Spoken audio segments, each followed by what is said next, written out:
Okay po.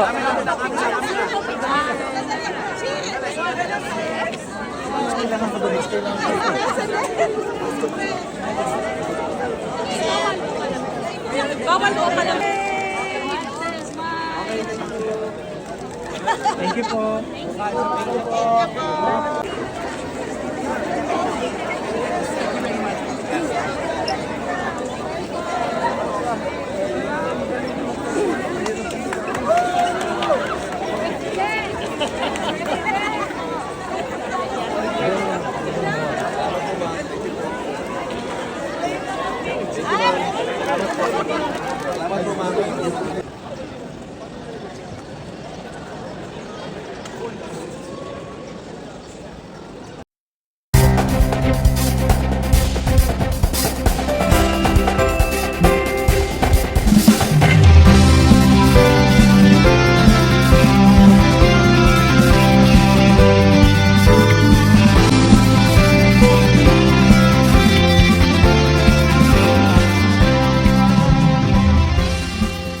Malaking bagay kasi ito for us. So, in fact, matagal na naming inaasam na makasama sa pilot sites. Kasi pinakamalaking problema talaga sa amin yung baha. Ito yung major na evacuation center sa amin. Pero nakita niyo naman yung itsura.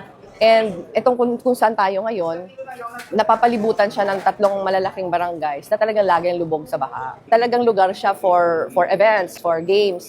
Pero over the years, in the recent past, mas ang gamit niya na talaga evacuation center. Pero yung design ng Coliseum, hindi pang evacuation center. So yung gusto sana namin gawin, i-retrofit siya as an evacuation center. So pag walang baha, Coliseum siya. Pero pag may baha, evacuation center siya.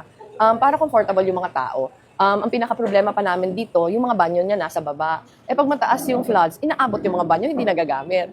So ang gagawin namin, iaakyat namin. Maglalagay kami ng mga banyo sa second floor. Yung common kitchen ilalagay namin sa second floor, maglalagay ng storage ng goods, mga relief goods sa second floor din para hindi siya inaabot. So ang isang pinakamalaking windfall sa amin nitong Oplan Kontrabaha kasi yung inaasam naming equipment, nagpadala sila dito ng 5. So ang laking bagay nun kasi hindi na mano-mano yung paglinis. Tapos ang dami kasi namin, lalo na yung siltation, hindi siya kayang imano-mano. So ngayon na may equipment na, kaya na. Yung Bicol River Basin kasi, parang, ano kasi yun gray infrastructure karamihan, matagal. Hindi yung floods every year So okay itong complementation ng Oplan Kontrabaha. Kasi yung focus nito mas green infrastructure, pagbuhay ng mga riverbeds na nag-dry up na, pagpalalim ng mga creeks, pag-widen ng mga waterways, paglinis. So tingin namin, ang laking bagay nito while waiting for that. So, mas long-term yung Bicol River Basin Development Program.